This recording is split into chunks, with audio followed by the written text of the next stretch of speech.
Alhamdulillah alladzi ahyana ba'dama amatana wa ilayhin nusyur. Wassalatu wassalamu ala asyrafil anbiya'i wal mursalin wa ala alihi wa sahbihi ajma'in.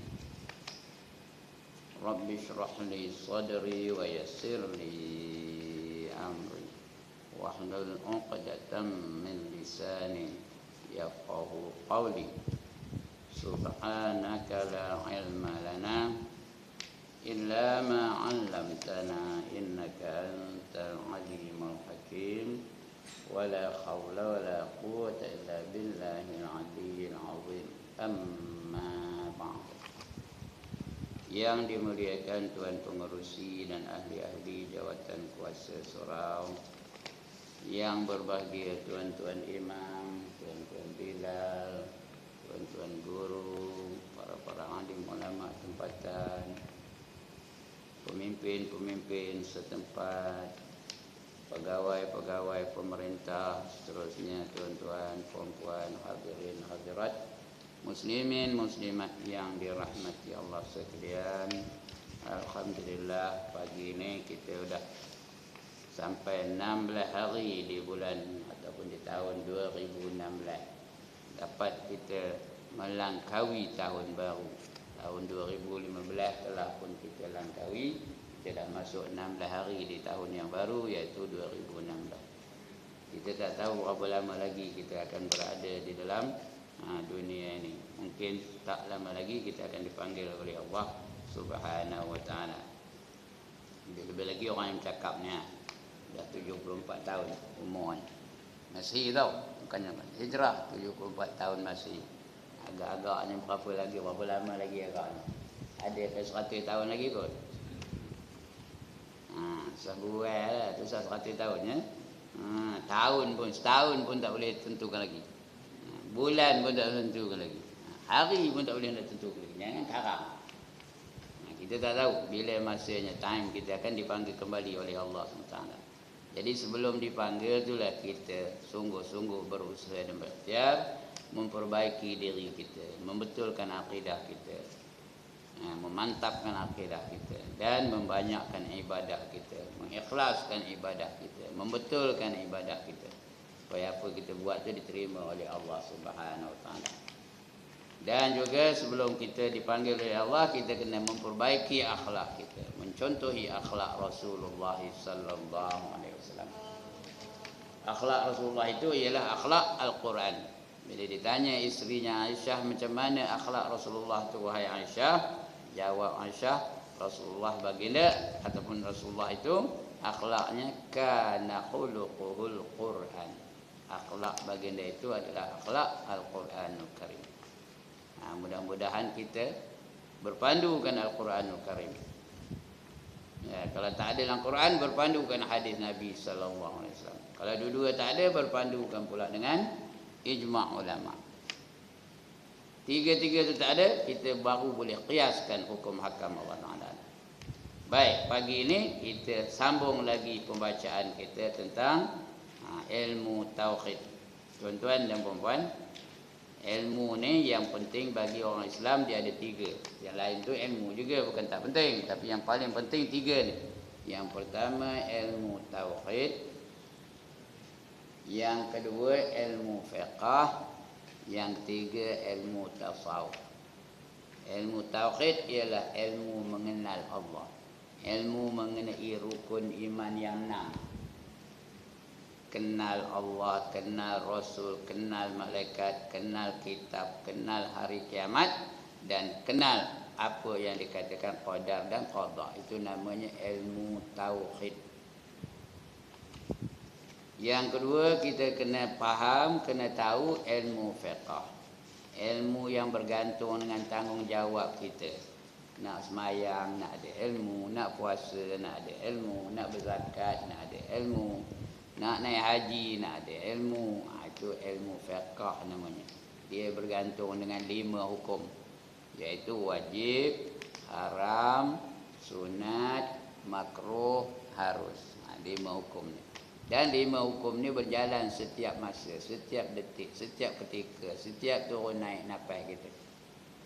Yang ketiga, ilmu tasawuf, ilmu hati. Mana hati yang diredha oleh Allah Ta'ala. Kenal sifat-sifat yang Allah suka, yang Allah gemar, yang Allah muliakan.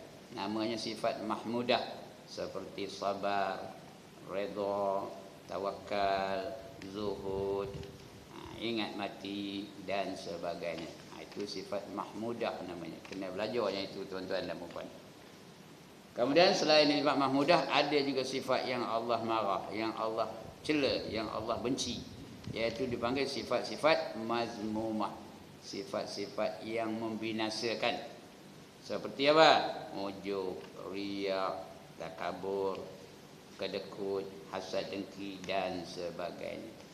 Ketiga-tiga ilmu inilah yang dipanggil dinul Islam, agama Islam. Tauhid, fiqh, tasawuf, itulah dia ilmu dalam agama Islam. Dan ketiga-tiga ilmu ini kita kena amalkan serentak, simultaneous. Faham ke erti apa simultaneous? At the same time. Itu namanya serentak. Kejap ni kita mesti bertauhid, kemudian mesti berfiqh, mesti juga bertasawuf. Ketiga-tiga ni nak ada kejap ni. Dia tak ada terpisah antara satu sama lain pada pengamalannya. Tapi belajarnya bolehlah diasing-asingkan. Kejap ni kita mengaji ilmu tauhid, lain kali kita mengaji ilmu fiqh, lain kali pula kita mengajikan ilmu tasawuf. Tapi mengamalkannya mesti serentak. Mesti at the same time, mesti ada. Kejap ni mesti ada tauhid. Kalau tidak, kalau mati kejap ni tauhid tak betul, batallah iman kita. Ya, tak diterima Allah sebagai hamba-Nya. Fiqh pun begitu juga. Kita sembahyang tadi mesti tepat bacaannya, nak betul, gerak-gerinya nak betul, ikhlas bersama kerana Allah, tak ada yang lain. Itu fiqh. Yang ketiga, tasawuf. Dalam kita sembahyang ni ada tasawuf, ada tauhid, ada fiqh. Bila kita sembahyang tadi, tasawufnya apa? Kita sembahyang semata-mata kerana Allah. Jangan nak nunjuk-nunjuk. Saya datang dari kampung, jangan nak nunjuk-nunjuk. Tuan-tuan tunggu sini, jangan nak nunjuk-nunjuk. Mesti ikhlas semata-mata kerana Allah. Kerana ilmu tasawuf ni mengesahkan pahala ibadat. Kalau diterima Allah, maka dapatlah pahala sembahyang kita tadi, subuh ni tadi. Tapi kalau ada ujub, ada riya, ada takabur, ada semaah dan sebagainya, tak diterima, tak dapat. Bukan tak terima sembahyang tu, tak dapat pahala sembahyang. Macam saya ngajar ni. Kalau lepas ngajar orang nanya, tuan-tuan, macam saya ngajar tadi sedap ke tak? Itu namanya semaah. Oh sedap betul. Sampai ke kampung kembang hidung. Tapi kalau kata entahlah ustaz, ngantuk aku main dengarnya. Macam monyok aja, tak nak cakap dah lepas tu. Itu namanya sum'ah, Jangan ada itu. Mengajar ni biar semata-mata kerana Allah. Kalau menarik pun itu Allah yang izinkan. Kalau membosan pun Allah juga yang menentukan bahawa cara saya mengajar ni membosankan. Itu semua dari Allah Subhanahu Wa Taala. Kita hanya menjalankan kewajipan kita saja kepada sebagai hamba-hamba Allah. Itu dalam Islam. Kena faham ya, ada 3 tadi Ilmu tauhid yang kita belajar kejap ni. Lagi ilmu fiqh, yang ketiga ilmu tasawuf. 3-3 tu nak ada. Kalau tak ada, jatuh kuasa surau ni kena adakan juga. 3 jenis ilmu ni. Jangan biarkan tak ada. Kerana itu hukumnya fardu ain. Talabul ilmi faridatun ala kulli muslimin wal muslimah. Menuntut ilmu itu wajib bagi setiap muslim lelaki dan muslimah perempuan. Okey, tengok nota. Pagi ini kita sambung lagi tentang akidah, tentang tauhid, tentang ilmu kalam. Namanya banyak. Ilmu tauhid pun dia, ilmu kalam pun dia, ilmu akidah pun dia, ilmu sifat 20 pun dia. Tapi sebelum kita belajar ilmu-ilmu itu terus yang sebenarnya, belajar wujud qidam baqa, sebelum itu kita kenal dulu tokoh-tokohnya yang mengasaskan ilmu ini. Tokoh-tokoh ilmu tauhid ni siapa? Bukan dia datang dari tokoh-tokoh ini. Tokoh-tokoh ini menyusunkan ilmu seperti mana kita belajar hari ini. Ilmu tu dah lama dah adanya. Allah dah bagi kepada rasul-rasul sebelum ini dah. Daripada Nabi Adam dulu sampai kepada kita sekarang. Ilmu ini sudah ada yang didatangkan dari Allah Subhanahu wa taala. Tapi yang menyusun kaedah-kaedah belajar. Ya, ilmu tauhid, kaedah wujud, qidam, baqa, mukhalafatuhu lil hawadis, qiyamu bi nafsi. Siapa memulakannya? Orang ni. Sedangkan sahabat-sahabat dulu tak ada pun belajar. Ya, sahabat dulu Abu Bakar, Umar, Ali tak ada belajar. Wujud artinya ada, lawannya tiada, mustahil, Allah itu tiada, dalilnya baharu alam ini, dia tak belajar cara itu. Tapi mereka masih itu Rasulullah ada. Ya, Rasulullah masih hidup lagi ketika itu. Apa ada masalah, mereka rujuk kepada Rasulullah sallallahu alaihi wasallam. Kemudian mereka juga hafal Quran. Jadi ambilan ilmu ini ialah dari Al-Quranul Karim dan juga dari hadis Nabi sallallahu alaihi wasallam. Cuma penyusunan yang mula-mula menyusunnya orang-orang ini. Ya, di antaranya lah Abu Hasan Al-Asy'ari. Kemudian Abu Mansur Al-Maturidi. Kemudian Hasan Basri. Ya, tiga tokoh ini. Iaitu tiga ni tokoh-tokoh ilmu tauhid. Mari kita baca riwayat hidup mereka supaya kita kenal siapa yang mengasaskan ilmu ini. Ya, kerana kalau kita nak baca Quran sampai padam kita tak mau habis-habis. Kerana ilmu ini dipetik dari Al-Quranul Karim. Cuba baca Quran tu habis ke dah. Hari ni berapa baris kita boleh baca Al-Quran. Kadang-kadang tak jumpa pembab tauhid dalam Quran. Ya. Nak harapkan tuan guru ngajar Qurannya. Semalam satu ayat, semalam satu ayat, semalam satu ayat. Dia datang sebulan sekali. Satu ayat sebulan. Ayat Quran semua ada berapa? Ada berapa? 6,666 ayat yang masyhurnya. Ada juga yang mengatakan 6,236 ayat. Ada yang mengatakan, tapi Quran sama aja. Cuma susunan ayat je, full stop, tang ni. Itu aja beza dia. Tapi yang masyhurnya 6,666 ayat. Kalau sebulan satu ayat, nak ngambil ke 6,666 ayat tu berapa lama? Nak 6,666 bulan baru tamat. 6,000 bulan berapa tahun? Itu dia. Itu tak masuk dia tuang gitu, kadang-kadang dia tuang. Bulan Ramadan tak ngajar. Jadi kalau kita nak ambil dari Al-Quran Al-Karim tak mahunya habis-habis. Jadi cara yang mudah, cara yang ekspres, cara yang laju ialah menurut kaedah Abu Hasan Asy'ari, Abu Mansur Maturidi tadi ya. Ini tokoh-tokoh yang kita kena kenal. Baik, yang pertama orangnya namanya Abu Hasan Al-Asy'ari. Lahir pada tahun 260 Hijrah, 260 tahun selepas hijrah Nabi sallallahu alaihi wasallam. Dan dia wafat pada tahun 326 Hijrah. Maknanya umurnya 60 tahun lebih kurang ya, tak sampai 60 pun. Kan 64, ya 64 tahun umurnya. Hijrah ni umur dia, umur hijrah tu 64 tahun. Nama penuhnya ialah Ali bin Ismail bin Ishaq. Ya, itu je. Ali bin Ismail bin Ishaq. Semua keturunannya nama-nama Rasul ni.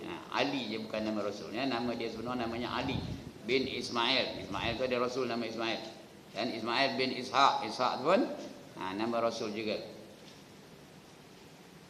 Dan keturunan Musa Al-Asy'ari. Ini bukan Nabi Musa ni, Musa Al-Asy'ari. Tok nenek itu ada asal seorang-seorang namanya Musa Al-Asy'ari.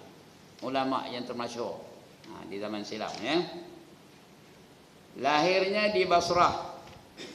Basrah tu satu bandar dalam negara Iraq. Itu namanya Basrah. Ya. Lahirnya di Basrah pada tahun 260 Hijrah. Dan dibesarkan di sana. Yang secara kebetulan pada masa itu sangat maju dalam berbagai-bagai ilmu pengetahuan, termasuk ilmu-ilmu agama, bahasa Arab, dan ilmu al-kalam. Ilmu kalam ni ilmu tauhid, ya. Nama lain bagi ilmu tauhid ialah ilmu kalam. Ilmu sebutan, ilmu bahasan, ilmu kata-kata, itu ilmu kalam. Dia bukan dia payah buat. Ilmu tauhid ni tak payah nak buat apa-apa. Percaya aja. Percaya kena buat apa? Kena berdiri kau percaya. Duduk boleh percaya tak? Kena yakin aja. Tengah duduk boleh yakin, tengah baring boleh yakin, tengah tengah tidur pun boleh yakin, bangkit dari tidur yakin. Itu ilmu kalam. Tak payah dibuat apa-apa. Tapi kalau fiqh kena laksanakan. Semayang kena berdiri semayang. Zakat kena keluarkan duit untuk mengeluarkan zakat dan sebagainya. Ini ilmu tauhid yang kita ngaji ni tak payah buat apa-apa, tidak perlu kepada percubaan apa-apa.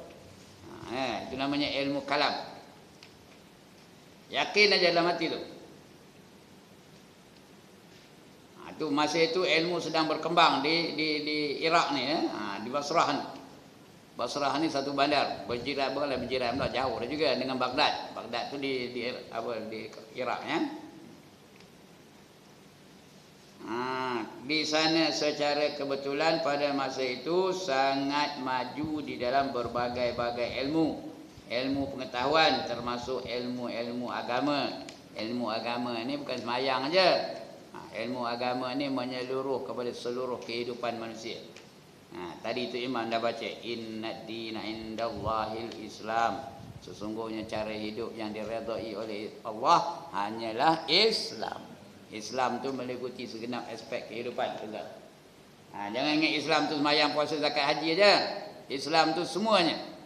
Duduk kejap ni ada dalam Islam, ngaji kejap ni ada dalam Islam, menguap ada dalam Islam, berosin ada dalam Islam, ada dalam Islam. Tahu kedai ada dalam Islam, mamam ada dalam Islam, apa saja, tidur ada dalam Islam, nikah kahwin ada dalam Islam, kenuri kenara ada dalam Islam, apa saja, whatever you do in this world ada termasuk dalam ajaran Islam. Jadi ilmu tentang Islam ketika itu maju berbenar. Begitu juga bahasa Arab dan begitu juga ilmu kalam. Pada masa mudanya Abu Hasan terkenal sebagai murid yang termaju. Murid yang paling maju dia lah dalam pelajaran daripada rakan-rakan sepelajaran dengannya.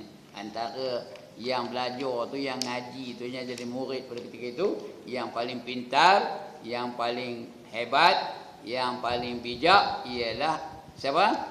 Abu Hasan Al-Asy'ari. Tu orang cemerlang lah dia tu. Kalau ngambil UPSR 5A lah tu. Kalau ngambil PT3 berapa? Mungkin 10A ke? Ada 10 ke? PT3 ada 10 ya, 10A lah. Kalau ambil SPM entah 16A ke? Mana tahu kan, ya? Cemerlang. Ya. Dia ni paling cemerlang. Tapi dia bukan hidup zaman itu, tak ada lah dia SPM PT3 dan sebagainya. Zaman itu tak ada perasa itu. Seorang yang patah lagi. Seorang yang petah. Petah tu apa? Lancar percakapannya, ya, petah. Tak ada macam saya ni itu tak ada petah. Dia nak petah terus saja. Macam banyak orang pendakwah yang petah, ya. Petah dalam bercakap. Petah bercakap dan dapat mematahkan hujah-hujah lawan. Dengan cekap dia boleh mematahkan hujah-hujah orang yang nak menentang cara pemikiran dia tu. Senang, mudah aja dia mengalahkan mereka. Dengan cekap. Kebolehannya dalam ilmu al-kalam melebihi daripada ilmu-ilmu yang lain. Sebab dia tu terkenal dengan ulama tauhid, ya. Bukan makna dia tak berfiqh, tidak bertasawuf. Dia terkenal dengan ulama tauhid. Bukan makna dia tauhid saja, tak ada fiqh, tak sembahyang. Dia tu sembahyang ada ujuk riak, tak ada. Dia pun mengamalkan juga ilmu fiqh, mengamalkan ilmu tasawuf. Tetapi dia banyak mengarang kitab tentang ilmu tauhid. Sebab itu dia terkenal dengan ilmu tauhid. Macam Imam Ghazali juga. Imam Ghazali terkenal dengan ilmu tasawuf kerana dia banyak mengarang kitab-kitab tentang tasawuf. Dia mengarang kitab Bidayatul Hidayah, mengarang kitab Ihya Ulumuddin dan sebagainya. Berapa puluh kitab dikarangnya. Semua kebanyakan itu bab-bab tasawuf. Sebab itu dia terkenal dengan ulama tasawuf. Bukan makna dia tak ada fiqh, bukan makna dia tak ada tauhid. Dia bukan tasawuf saja, dia tiga-tiga tu ada. Cuma kerana banyak buku dia mengenai tasawuf, dia tu terkenal dengan ulama tasawuf. Ini pun begitu juga. Abu Hasan Asy'ari ini terkenal dengan ulama kalam, ulama tauhid, kerana dia banyak mengarang buku tentang tauhid. Ya, kebolehannya dalam ilmu al-kalam melebihi daripada ilmu-ilmu yang lain. Beliau belajar ilmu al-kalam dengan Abu Hasan Al-Jabaci. Betul? Al-Jabaci. Betul lah ya. Seorang yang bermazhab Mu'tazilah dan menjadi pengikut Mu'tazilah yang setia. Mula-mula dia Mu'tazilah. Mu'tazilah ni kumpulan orang-orang yang banyak bergantung kepada akal fikiran. Kalau ada dua keterangan, satu nas Al-Quran, nas hadis, berlawan dengan nas pemikiran dia, dia ambil apa? Dia ambil pemikiran dia, dia ambil logik akal. Kalau logik pun dia terima, kalau tak logik dia tak terima. Zaman itu Mu'tazilah ni sedang berkembang pesat di negeri Iraq. Dia ni di antara mula-mulanya dia berfaham Mu'tazilah lah. Logik ke tak logik hukum Islam ni? Kalau logik baru dia terima, tak logik dia tak terima. Itu Mu'tazilah. Apa yang dia buat, kejayaannya bergantung kepada usaha dia. Dia rajin berusaha, tentu berjaya. Dia tak rajin, dia malas, dia tak apa ngaji, bingung lah jadinya. Itu Mu'tazilah. Fahaman tu betul ke tak betul? Tak betul ya. Jadi mula-mulanya Abu Hasan Asy'ari ini dia berfahaman Mu'tazilah, menjadi pengikut yang setia pula tu. Tetapi akhirnya beliau keluar dari fahaman Mu'tazilah, meninggalkan mazhab itu dan mengikuti mazhab Ahlus Sunnah wal Jamaah. Ya, mazhab ahli salaf. Salaf tu orang dulu-dulu. Sebab orang dulu-dulu panggil salaf, salafus soleh. Orang dulu-dulu yang majoritinya soleh-soleh. Dipanggil apa? Salafus soleh.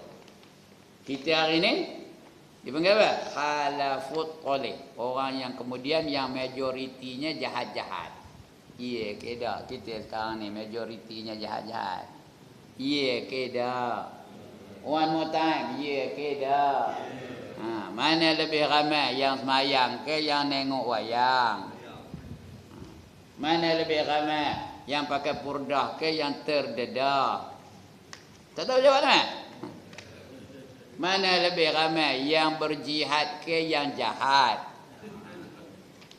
Mana lebih ramai yang warak ke yang wakra? Sebab itu dipanggil halafut toleh. Orang kemudian yang majoritinya jahat-jahat belaka. Itu toleh itu artinya jahat. Lawan toleh itu soleh. Zaman ni majoritinya baik-baik belaka. Tak ada, jarang jumpa orang yang meninggalkan sembahyang. Jarang jumpa orang yang mencuri, jarang jumpa orang yang merampak dan sebagainya. Itu dipanggil salaf. Salaf tu orang dulu-dulu ya. Dan mengisytiharkan supaya bermazhab Ahlus Sunnah wal Jamaah. Ini pelopor Ahlus Sunnah wal Jamaah. Pembaharuan Abu Hasan Al-Asy'ari dalam mazhab Ahlus Sunnah wal Jamaah telah menggunakan hujjah akal dalam perbahasannya. Kerana Mu'tazilah ni dia banyak mementingkan akal. Jadi dia pun berhujah menggunakan akal juga. Banyak menggunakan akal dalam perbahasannya dan membincangkan pendapatnya dalam ilmu al-kalam tadi. Iaitu suatu cara memudahkan fahaman orang-orang yang belajar. Orang yang belajar falsafah. Di samping pembangunan dengan ayat-ayat Al-Quran. Di dalilnya ayat Quran dan hadis Nabi SAW dalam menentang golongan sesat dengan mengikut corak dan gaya masing-masing. Dia ikut corak orang Mu'tazilah tu. Orang Mu'tazilah mementingkan akal, dia pun hujah dengan akal supaya menerima pendapat Ahlus Sunnah wal Jamaah. Dia ikut kaedah mereka. Beliau seterusnya banyak mengarang buku-buku kerana menolak fahaman sesat kaum mulhid. Mulhid ni artinya orang tak percayakan Tuhan. Tuan-tuan dan puan-puan, orang kafir ni ada 4 golongan. Yang pertama namanya murtad. Yang kedua namanya musyrik. Yang ketiga namanya mulhid. Ini mulhid yang kita baca kejap ni. mulhid. Yang keempat namanya munafik. Keempat-empat itu kafir belaka. Yang pertama murtad. Apa kata murtad? Ditolak imannya. Kerana dia melakukan perkara-perkara yang boleh merosakkan akidahnya. Dia menghina Al-Quran, menghina hukum Allah. Itu murtad jadinya. Menghina semayang, menghina haji, menghina puasa dan sebagainya. Menghina Rasulullah, menghina sahabat-sahabat. Itu murtad. Ditolak keislamannya. Yang kedua musyrik. Musyrik ni dia menerima Allah, tapi di samping menerima Allah sebagai Tuhan, dia mengatakan yang lain itu serupa macam Allah juga. Itu namanya musyrik, menyengutukan Allah. Dia percayakan Tuhan, di samping percayakan Tuhan, dia percaya juga dengan pokok besar. Dia pun nyembah pokok besar juga. Tuhan boleh sembah, pokok besar boleh sembah. Itu namanya apa? Musyrik. Nyembah patung, nyembah berhala, nyembah tokong dan sebagainya. Itu semua musyrik berkata. Yang ketiga mulhid yang kita baca kita ni. Mulhid ni orang yang tak percayakan Tuhan. Seperti komunis, sosialis, etis dan sebagainya. Itu namanya apa? Mulhid. Ya. Kemudian yang keempat namanya munafik. Munafik itu artinya apa? Pura-pura beriman tapi yang sebenarnya dia tak beriman. Itu munafik. Hipokrit. Ada pernah dengar perkataan hipokrit tak dalam bahasa Inggeris? Hipokrit. Itu munafik. Ya. Itu empat jenis orang kafir. Nak yang mana? Nak yang mana? Semua tak nak. Jangan kita masuk dalam mana-mana satu golongan yang empat tadi. Ini salah satu daripada yang mulhid tadi ya. Yaitu etis. Brahman. Brahman ni orang Hindu, ya, Brahman. Majusi. Majusi ni orang menyembah api. Dulu orang Parsi itu Majusi lah, menyembah api ya.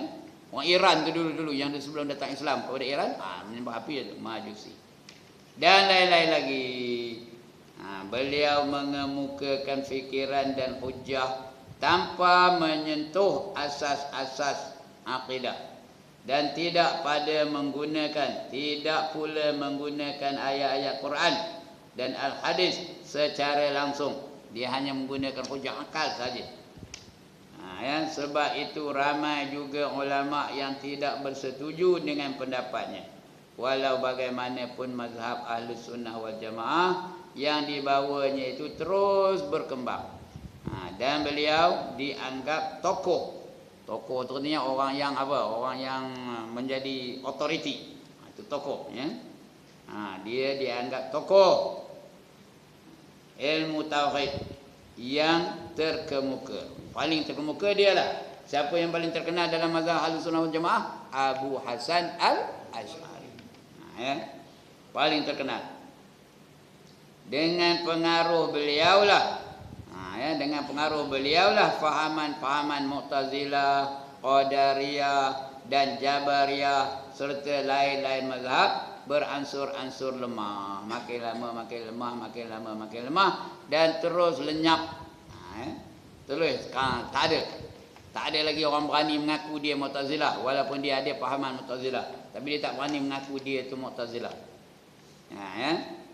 Tak ada siapa yang berani mengaku dia itu fahaman Qadariyah. Sedangkan dia memang Qadariyah. Bukan Qadiriyah. Qadiriyah itu nama tarekat. Mengikut Syekh Abdul Qadir Jailani, ini Qadariyah. Dia ikut akal dia. Kalau aku usaha, pasti berjaya. Kalau aku makan ubat, pasti sembuh penyakit aku. Itu namanya Qadariyah. Ini akan kita baca tu insyaAllah. Qadariyah. Jadi ini yang terkenalnya bang. Dengan pengaruh beliaulah fahaman-fahaman Mu'tazilah, Qadariyah dan Jabariyah. Jabariyah ni ketika tergagap. Ngapa kamu tak semayang? Allah dah tentu aku tak semayang. Tak adalah aku semayang. Itu namanya Jabariyah. Ngapa kamu mencuri? Akulah dalam takdir ditulis aku mencurilah aku. Itu namanya apa? Jabariyah. Menyalahkan Allah di atas kelemahan dirinya. Dua dosa. Yang pertama dosa melakukan maksiat, yang kedua dosa menyalahkan Allah. Itu namanya Jabariyah. Biasanya Jabariyah tu bab ibadah aja mereka menyalahkan Allah. Biasanya, ngapa kamu tak menutup aurat? Allah dah tentu aku tak menutup aurat. Tak adalah aku menutup aurat. Ngapa kamu tak pergi haji? Apa jawabnya? Apa jawabnya? Belum sampai seru katanya. Jabariyah tu. Padahal ada tak seruan suruh pergi haji? Adakah tak dalam Quran? ada 1500 tahun dah ada seruan. Jadi itu namanya Jabariyah. Tapi bab itu aja. Kalau bab makan dia mai dulu. Kalau patutnya makan tu tengok je nasi tu. Lantak dah kalau Tuhan nak bagi aku makan, makan. Jangan dicapai, jangan dikonyok, jangan disuap. Patutnya betul lah Jabariyah. Ni menyerahkan semua kepada Allah Taala. Tapi tak, dia lagi kuat besar, lagi besar genggam daripada kita. Ini Jabariyah Semua salah belah kita. Serta lain-lain mazhab beransur lemah dan terus lenyap. Sekarang ni lenyap dah. Jabariyah lenyap, Qadariyah lenyap dan sebagainya. Beliau meninggal dunia di Baghdad pada tahun 324 Hijrah bersamaan dengan 935 Masih. Belum tahun 1000 lagi dah meninggal dunia dah. 935 Masih. Sekarang ni berapa? 2016 Masih. Tengok berapa tahun sudah dia meninggal dunia lebih 1000 tahun sudah, lebih 2000 tahun pun itu tokoh yang pertama yang kita kena kenal, kena tahu riwayat hidup dia. Namanya apa? Abu Hasan Al-Asy'ari. Abu Hasan tu artinya dia ada anak namanya Hasan, bapa Hasan, bapa si Hasan. Itu namanya Abu Hasan. Nama sebenarnya Ali. Tapi orang Arab dulu-dulu dia selalu menamakan diri mereka atas nama anak lelakinya yang sulung. Tuan-tuan ada anak lelaki yang sulung tu, Abu itulah, Abu Anu Itu orang Arab. Balik kan tengok siapa nama anak lelaki yang sulung tu. Kalau Muhammad, Abu Muhammad. Kalau Piramli, Abu Piramli. Ada anak nama Piramli tak? Abu Piramli. Tengok nama anak yang sulung tu apa namanya. Tapi tak yang anak lelaki, anak perempuan tak ada. Anak lelaki. Ibnu Umar, anak si Umar. Abu Bakar, bapa si Bakar. Nama dia lain ya, bukan Abu Bakar namanya. Itu dia Abu Bila ada Abu tu bapa. Namanya Abu. Kita tak, nama dia Abu. Itu orang Melayu. Tak apalah tu itu. Yang kedua, tokoh yang kedua. Abu Mansur Al-Maturidi. Abu Mansur Al-Maturidi. Nama penuhnya ialah bukannya namanya Abu Mansur. Nama penuhnya ialah Muhammad bin Mahmud Al-Maturidi. Nama sebenarnya Muhammad. Tapi anaknya ada nama, yang tua namanya Mansur. Lalu dipanggil Abu Mansur Al-Maturidi. Dilahirkan di suatu tempat yang bernama Maturidi. Maturid nama tempat yang sebenarnya bukan Maturidi, Maturid tempatnya. Sebab itu dipanggil Al-Maturidi. Pasal dia berasal daripada kampung Maturid. Macam ustaz tuan-tuan ni juga, dia datang dari kampung. Jadi namanya apa? Ibrahim Al-Kampari. Boleh? Tuan-tuan pun boleh? Al-Kampari. Sunanya saya bukan lahir di kampung, saya lahir di Kampung Gajah. Boleh sebut Ibrahim Al-Kampung Gajahi. Boleh ada pernah dengar ada orang bernama Idris Marbawi. Ada tak? Dia mengarang kitab yang Qamus Marbawi. Dan juga dia mengarang kitab yang bernama Bahrul Mazi. Apa Marbawi itu? Dia dari Lubuk Merbau. Lubuk Merbau. Jadi dipanggil Marbawi. Keluarga Marbawi itu banyak. Di antaranya di Poh ada seorang Ustaz Husni namanya. Itu keluarga Marbawi itu. Ustaz Husni, Dr. Husni. Doktor falsafah tau, PhD tau. Dr. Husni itu anak saudara kepada Idris Marbawi. Ada seorang dia tokeh nasi Arab dekat Manjung. Dulu kedainya pun namanya kedai Marbawi namanya. Kalau saya ngajar di Manjung tu situlah makannya. Makan peri lah. Dia Marbawi. Itu dia dari orang Lubuk Merbau. Baik. Muhammad bin Mahmud Al-Maturidi dilahirkan di satu tempat bernama Al-Maturid dalam daerah Samarkand. Samarkand ni dekat-dekat Uzbekistan sana ke? Samarkand, negara-negara Uzbekistan yang ada tan-tan tu lah, Turkmenistan, Kazakhstan, Gohidkustan tu Itu Samarkand.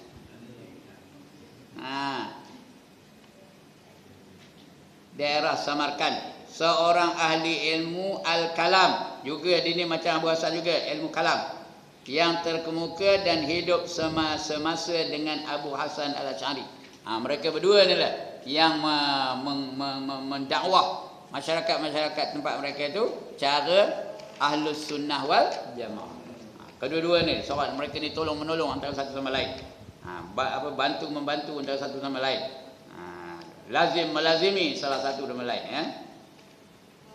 Sama dengan Abu Hasan Asy'ari, seorang yang mempunyai pandangan yang tersendiri dan terkenal dengan nama mazhab Maturidi. Mazhab Maturidi kerana dia datang dari kampung Al-Maturid. Ahli pengkaji sejarah tidak dapat menentukan dengan tepat tarikh kelahiran beliau. Tapi sini tulisnya apa? 333 Hijrah lahir tu.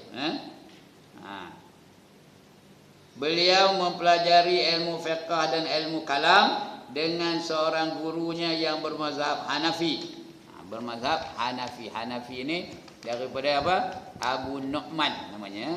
Itu Hanafi, mazhab Hanafi yang orang banyak, orang Mekah tu kebanyakannya Hanafi lah tu. Siapa pergi ke Mekah ya, cara sembahyang tu cara Hanafi lah tu. Itu mazhab Hanafi. Beliau mana kedainya? Mazhab Maturidi, ya. Ahli pengkaji sejarah tidak dapat menentukan dengan tepat tarikh kelahiran beliau, tetapi dianggarkan kira-kira dalam pertengahan abad ketiga Hijrah. Pertengahan abad yang ketiga Hijrah. Itu tulisnya bracket je 333 Hijrah. Itu buat apa, tekaan aja, bukan tepat ya. Beliau mempelajari ilmu fiqh dan ilmu kalam dengan seorang gurunya yang bermazhab Hanafi bernama Nasir bin Yahya Al-Balqi. Ya, meninggal pada tahun 268 Hijrah. Meninggalnya 268 Hijrah. Beberapa kali beliau pergi ke Iraq dan Basrah. Basrah itu nama bandar di Iraq, ya.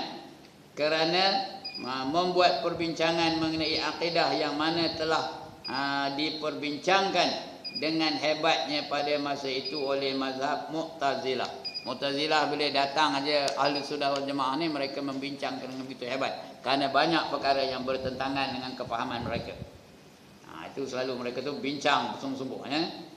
Untuk apa, mematahkan hujah-hujah orang-orang Ahli Sunnah wal Jamaah ni tadi. Ya. Begitu juga Al-Asy'ariyah, mazhab Abu Hasan Asy'ari tadi, dan ahli-ahli fiqh. Dan beliau lebih berat menyebelahi mazhab Mu'tazilah daripada mazhab Asy'ari. Ini tadi mula-mulanya Abu Mansur ni lebih berat menyebelahi Mu'tazilah daripada mazhab Al-Asy'ari, Abu Hasan Asy'ari. Sedangkan Abu Hasan Al-Asy'ari telah mengambil jalan tengah antara Mu'tazilah dan ahli fiqh dan ahli-ahli hadis. Sebagai contoh ialah masalah perbuatan Allah. Pendapat Maturidi adalah berbeza dengan apa yang difahamkan oleh Mu'tazilah dan Asy'ari. Dia sendiri, pendapat sendiri. Tak ada ikut Mu'tazilah, tak ada ikut Abu Hasan Asy'ari. Mazhab Al-Asy'ari berpendapat bahawa perbuatan Allah tidak mempunyai sebab-sebab tertentu. Apa Allah nak buat, Allah buat je. Tidak ada sebab kerana ini, kerana tak ada kerana. Allah tu adanya Allah tu pun bukan dikeranakan dengan satu kerana. Kenapa kita ada dalam dunia ni? Kerana ada ibu dan bapa kita. Adalah kita dalam dunia ni. Kita dikeranakan oleh satu kerana. Tapi adanya Allah tidak dikeranakan dengan satu kerana. Tak ada sebab apa-apa. Allah tu ada je. Bukan sebab tu Allah tu jadikan diri dia ke tak. Itu akan kita baca insya-Allah, ya. Tapi kata Asy'ari bahawa perbuatan Allah tidak mempunyai sebab-sebab. Apa Allah nak buat, Allah buat dah.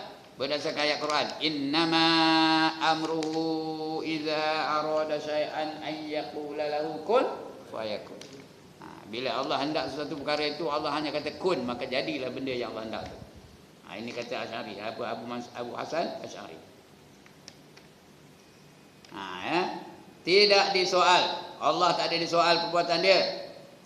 Ya. Hanya perbuatan hamba sahaja yang akan disoal pada hari akhirat kelak. Kita nanti akan ditanya berdasarkan ayat apa? Summalatus alunna yauma idzin anin na'im. Kemudian kamu akan ditanya tentang apa saja yang kamu buat kepada nikmat-nikmat yang Allah bagi kepada kita dalam dunia. Apa? Allah bagi mata, apa kamu gunakan mata? Itu akan ditanya besok. Allah bagi kaki, ke mana kamu pergi dengan kaki kamu tu? Ditanya Allah besok. Allah bagi lidah, apa kamu gunakan dengan lidah itu? Ya, semua akan ditanya nanti. Mazhab Mu'tazilah berpendapat Allah wajib membuat sesuatu yang baik dan lebih baik. Itu pendapat mereka. Katanya as-salihu wal aslah. Itu Mu'tazilah. Wajib bagi Allah tu, mesti Allah buat yang baik dan yang lebih baik. Itu bagi fahaman Mu'tazilah. Ya. Tapi kalau kita percaya yang itu, tak ada lah orang jahat dalam dunia ni. Kerana Allah menjadikan yang baik aja. Tak ada lah orang mencuri. Kalau dah semua baik, boleh pun tak ada kerja dah. Balik kampung semua. Ya? Tak? Udah baik belakang. Ya? Jadi itu fahaman Mu'tazilah tu tak dapat nak kita yakini, tak dapat nak kita percaya. Al-Maturidi pula, Abu Mansur Al-Maturidi pula berpendapat bahawa Allah itu suci daripada membuat perkara-perkara yang sia-sia.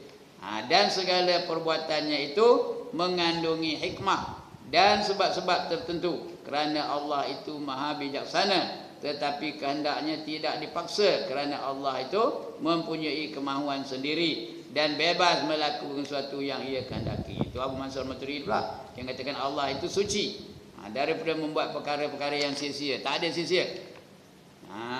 Sedangkan ada tak benda sia-sia sekarang ni dalam dunia ni, ada tak?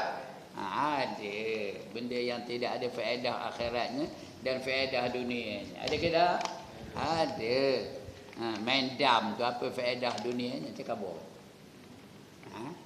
Apa faedah dunia main dam? Apa faedah akhiratnya? Apa faedah dunia? Kalau pandai main dam dapat jadi apa? Ada dapat jadi grandmaster dam ada. Kalau main chess ada dapat jadi grandmaster dam, dapat apa? Muang masa ada. Menghina Pak Haji ada. Orang main dam tu dia menghina Pak Haji lah tu, tahu. Belum dia naik haji makan teratur dia ke depan je makannya. Satu-satu aja tu. Udah naik haji depan makan, belakang makan, kiri makan, lompat-lompat makan. Tamak benar Pak Haji tu. Jadi siapa gemar main dam, dia menghina Pak Haji. Itu sia-sia belakang tu. Kalau Allah tak ada buat yang sia-sia, tak adalah orang buat perkara-perkara sia-sia. Ya? Itu dia. Jadi kita tak boleh terima pendapat yang apa itu. Kita kena terima pendapat Abu Hasan Asy'ari. Semuanya ditentukan oleh Allah Subhanahu Wa Taala. Baik ke, jahat ke, bahagia ke, celaka ke, siapa menentukannya? Allah Taala menentukannya. Ya. Tetapi ajaran, tegasnya ajaran Maturidi adalah lebih rapat dan lebih dekat kepada fahaman Mu'tazilah. Dia ni banyak mirip ke Mu'tazilah, tapi dia bukan Mu'tazilah ya, daripada fahaman ahli fiqh dan ahli al-hadis. Abu Mansur Al-Maturidi meninggal dunia dalam tahun 313 Hijrah. Itu yang bracket tadi tu. 313 Hijrah dia meninggal dunia. Bukan lahir ya. Lahir tak tahu. Tak dapat tahu kita. Mungkinlah tak tahu berapa umur dia meninggal dunia. Itu tokoh yang kedua, Abu Mansur Al-Maturidi. Tapi boleh kita terima setengah daripada pendapat Abu Mansur ini. Yang ketiga namanya Hasan Al-Basri. Hasan Al-Basri. Mengapa dipanggil Basri? Kerana dia berasal daripada satu bandar dalam negeri Iraq namanya Basrah. Bandarnya Bandar Basrah. Jadi dipanggil Hasan Al-Basri. Nama penuhnya ialah Hasan bin Bashir. Ini tak ada abu-abu. Kalau tak ada abu nama dia lah tu ya. Kalau Mansur tadi Abu Mansur, itu anaknya nama Mansur. Abu Hasan anaknya nama Hasan. Tapi Hasannya ini tak. Nama betul dia Hasan Al-Basri. Hasan dari Basrah. Namanya Hasan bin Bashir. Iaitu bekas hamba kepada Zaid bin Sabit. Zaid bin Sabit ni seorang sahabat ya. Zaid bin Sabit lahir pada tahun 23 Hijrah. Lepas hijrah 23 tahun lepas itu, lahirlah Hasan Basri. Ya, Rasulullah dah wafat ketika itu. Dan banyak meriwayatkan hadis-hadis dari sahabat dan tabi'i. Tabi'i itu pengikut sahabat, dipanggil tabi'i kalau seorang, kalau ramai tabi'in, ya. Tabi'in ni orang yang dia hidup di zaman sahabat. Dia tak berjumpa dengan Rasulullah, itu namanya tabi'in. Di bawah itu namanya tabi'ut tabi'in. Dia dapat berhidup di zaman tabi'in, tapi tak berjumpa dengan sahabat. Tak berjumpa Rasulullah langsung, tak jumpa. Itu namanya tabi'ut tabi'in. Semua itu namanya zaman Rasulullah, zaman sahabat, zaman tabi'in, zaman tabi'ut tabi'in. Zaman itu namanya salafus soleh. Itu namanya salafus soleh, ya. 300 tahun selepas Rasulullah. Itu dipanggil salafus soleh. Jadi ini zaman salafus soleh dia ni, ya, Hasan Basri. Banyak meriwayatkan hadis-hadis dari sahabat dan tabi'i yang ramai. Seorang yang sangat faqih. Faqih itu artinya faham. Faqih, faham dalam ilmu fiqh. Itu namanya faqih. Iaitu alim, mempunyai pengetahuan yang tinggi serta fasih bercakap. Dia bercakap pun fasih juga. Bahasa Arab dia fasih, ya. Tak ada pula Kalau cakap orang putih amin saja. Tahu amin? Dia nak cakap amin tu amin kata. Ya. Ada lah orang begitu. Usah bual lah. Ini dah 74 tahun umur tahu. Imam Anas bin Malik. Anas bin Malik ini seorang yang sangat terkenal juga, sahabat yang sangat terkenal. Ya. Pernah berkata, tanyalah kepada Hasan Basri tadi, kerana dia banyak ingat dan kami tidak ingat. Ingatan dia bukan macam ingatan kami. Orang Arab ni memang tau, kalau seorang-seorang sebut nama-nama seorang. Kalau orang Arab tu dia boleh hafal balik, dia boleh sebut balik nama orang ni. Ini orang ni.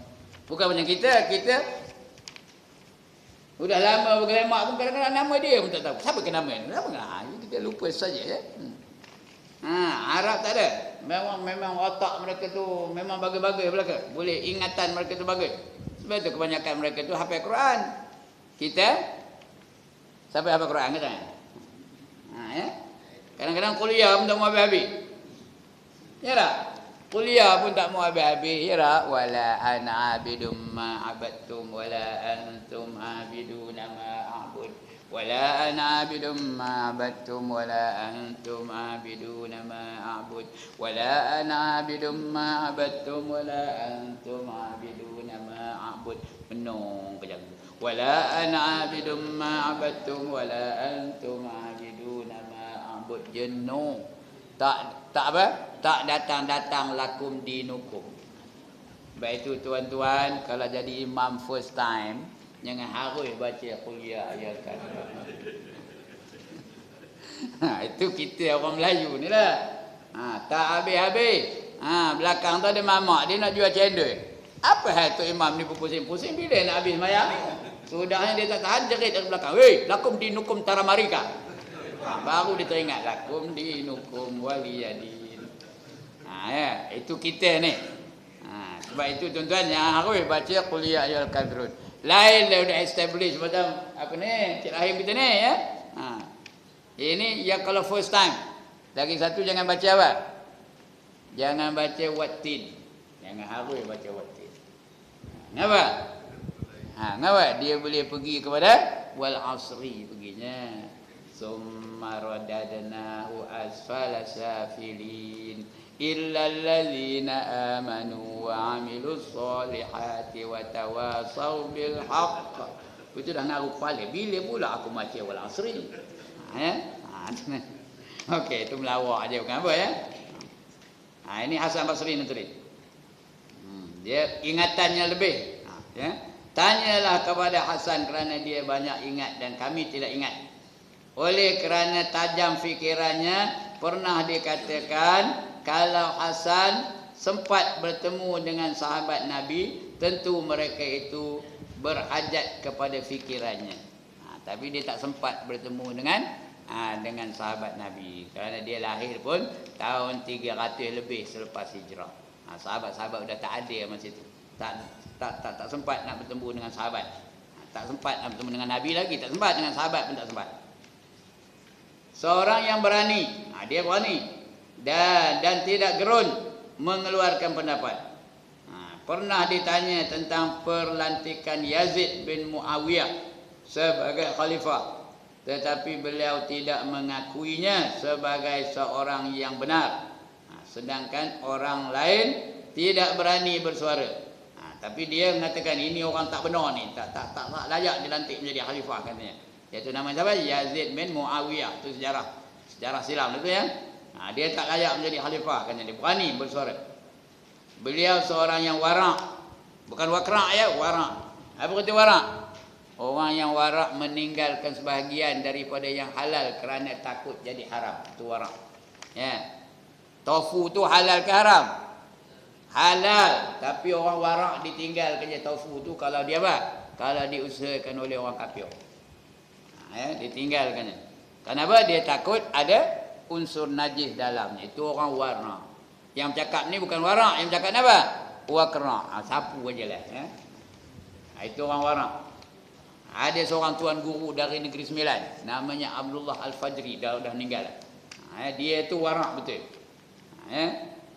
Dia kalau makan kedai pun dia tak nak. Di kedai pun dia tak nak makan kedai tu. Pasal apa? Dia takut sudu tu masuk dalam mulut orang kafir tu. Itu letak pada situ. Tak siok katanya. Jenis itu. Kalau orang dia tak kenal, dia tak pergi ke rumahnya pun. Dalam kereta dia tu ada je proyek elektrik tu. Dia ngajar tu, ada proyek elektriknya. Dia tak nak nasi sendiri. Dia bawa buah-buahan. Itu je makanan dia. Tapi ibadahnya Masya Allah, tak tahu nak ngabar. Kerana dia jaga benar-benar. Tidak ada yang syubhat. Itu orang warak ya. Tapi Tok Guru ini apa? Tok Guru ini apa? Wakra. Sapu aja. Itu dia. Jadi Hasan Basri ini warak ya. Dia warak, dia banyak apa namanya? Rajin beribadah. Ibadahnya Masya Allah. Mana dia warak dah hilang. Beliau seorang yang warak dan bertakwa. Takwa ni dia buat segala yang disuruh, tinggalkan segala yang dilarang. Itu namanya takwa. Hingga orang-orang sufi menganggapnya sebagai wali sufi. Orang menganggap dia itu sebagai wali sufi, wali yang mengamalkan ilmu tasawuf. Hasan Basri tidak pernah melibatkan diri di dalam perkara siasat. Dia tak ada politik ya, Hasan Basri tak pernah. Dia tak ada campur tangan dalam urusan pelantikan khalifah dan sebagainya. Pada zamannya dia tak terlibat dengan politik. Dan beliau telah dilantik menjadi qadhi di Basrah oleh Khalifah Umar bin Abdul Aziz. Khalifah Umar bin Abdul Aziz ni seorang khalifah yang menjadi cicit kepada Umar bin Khattab. Namanya apa? Umar bin Abdul Aziz. Orang yang sangat warak, orang yang sangat bertakwa, orang yang betul-betul mirip-mirip Khalifah Ar-Rashidin. Itu ulama bin apa namanya? Umar bin Abdul Aziz. Cicit kepada Umar bin Khattab. Tetapi kemudiannya beliau meminta berhenti. Sudah dia jadi qadhi nak berhenti pula. Tak nak jadi qadhi lagi. Tegasnya Hasan Basri mempunyai pencapaian pengetahuan yang tinggi. Ramai para ulama telah mengambil fatwa. Ini petua ni. Ini tulis petua sebenarnya fatwa. Daripada beliau dan mengumpulkan dalam 7 buah buku yang tebal. Dia mengarang buku 7 buah semuanya. Tebal-tebal belaka. Beliau meninggal di Basrah pada tahun 110 Hijrah. 100 tahun lepas hijrah tu dia meninggal dunia. Baik, kemudian kewajipan seorang Muslim 3 perkara. Yang pertama menuntut ilmu. Make sure you be in the majlis ilmu every time, every day. Jangan 40 hari tak ada berada dalam majlis ilmu. Kalau dia tak ada dalam majlis ilmu selama 40 hari, dia putus dari rahmat Allah. Hendak, kita hendak putus dari rahmat Allah. Jadi pastikan kita berada dalam majlis ilmu ya. Itu yang pertama. Yang kedua, berkeyakinan dengan ilmu. Sudah ada ilmu tak apa buat? Apa buat? Yakin dengan ilmu tu. Jangan ye tidak, yakin dengan ilmu kita, ya. Dan yang ketiga itu kita mesti Islam. Apa tu Islam? Buat segala yang disuruh, tinggalkan segala yang dilarang. Kamu nak iman, percaya benar-benar, faham apa yang dikatakan tauhid uluhiyah, tauhid rububiyah, tauhid al-asma dan tauhid as-sifat. Tauhid as-sifat, ya, bukan as-sifat, as-sifat. Tiga jenis tauhid. Dan yang seterusnya mesti mengamalkan ilmu. Orang yang ada ilmu tak amal seperti orang yang ada alat tak nak pakai. Macam tuan-tuan lah pergi kipu jalan kaki, mentokar ada di rumah, bingung ke cerdik. Dia ada mentokar. Kemana tuan nak kipu? Tengah pergi jalan kaki saja, bingung ke cerdik. Itu orang ada ilmu tapi tak nak amal. Ya? Dia ada mesin basuh. Tapi kita nyentai kain tu. Nyentai tu nyentai. Betul ngempuk kalau nyentai. Betul mencari tiang nak bilang. Padahal mesin basuh tu ada semua dah. Kenapa tak pakai mesin basuh? Saja, cerdik ke bingung. Itu orang yang ada ilmu tapi tak nak amal. Apa kata Ibn Ruslan? Fa'alimu bi'ilmihi lam ya'malan mu'azzabun min qabli 'abidil wasal. Orang yang ada ilmu tetapi tidak diamalkannya, samalah di akhirat nanti dia akan dulu diazab daripada si penyembah berhala. Orang nyembah berhala tu diazab, tapi orang alim dulu diazab. Nanti dulu aku nak mantai orang alim dulu, kata malaikat. Aku nak mantai orang alim ni, dia ada ilmu tapi tak nak amalkan. Jadi dia dulu diazab, baru diazab si penyembah berhala. Okey, wallahu a'lam. Any objection? Tak ada. Itu yang seronok ngajar di komplek polis ni. Ya, sila. Apa dia?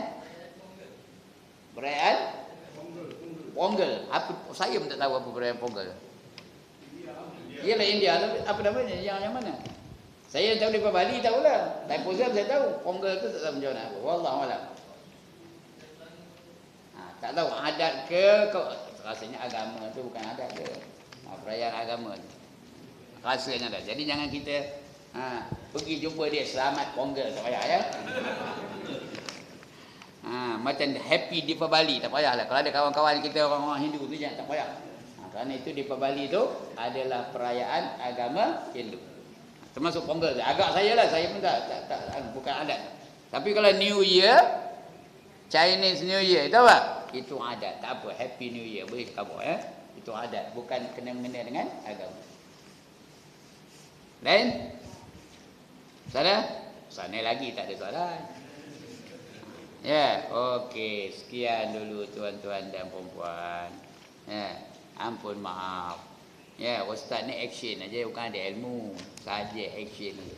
Tapi kalau tak action tak nak dia mendengar. Kena action juga. Buat belagak-lagak pandai tapi apa pun tak tahu. Jadi salah silap minta ampun, minta maaf. Dah dekat sejam dah ni tau. Berapa aja dah. 58 minit 24 saat.